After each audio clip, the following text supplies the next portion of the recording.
Je te salue dans le précieux nom de notre Seigneur Jésus. Nous allons lire ensemble Colossiens 4, verset 6. Que votre parole soit toujours accompagnée de grâce, assaisonnée de sel, afin que vous sachiez comment il faut répondre à chacun.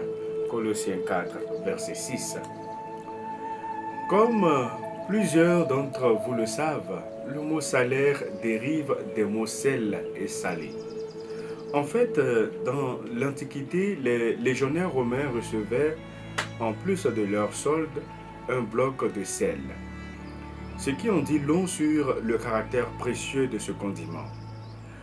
Sur le plan sanitaire, l'excès de sel provoque diverses maladies mortelles, dont par exemple l'hypertension artérielle, mais le manque de sel également est dangereux et provoque en particulier chez l'enfant des retards de développement du cerveau. Il en faut juste une très faible quantité pour y remédier. Le sel sert également à conserver les aliments, mais une trop grande quantité ronge la peau, les membres et les organes des êtres vivants. La citation de Matthieu chapitre 5 verset 13 parle un peu de cuisine, mais pas uniquement. Vous êtes le sel de la terre. Mais si le sel perd sa saveur, avec quoi la lui rendra-t-on? Il ne sait plus qu'à être jeté dehors et foulé aux pieds par les hommes.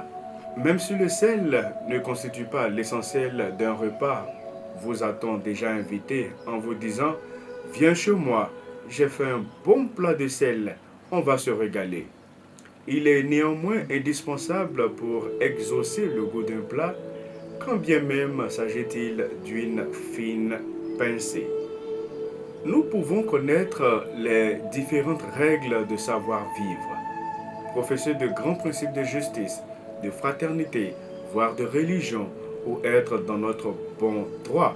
Si nous le faisons sans attention à l'égard d'autrui, sans affection, sans respect profond et sans sincérité, alors la cause que nous défendons, aussi juste et bien soit-elle, devient ou demeure sans saveur, insipide, voire injuste ou inéquitable en pratique, car bien éloignée de la théorie en réalité.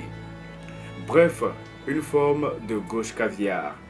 Puissions-nous être le sel naturellement riche en iode et paré de toutes les vertus, répandu dans des proportions idéales pour nous-mêmes et pour tous ceux qui s'approchent de nous.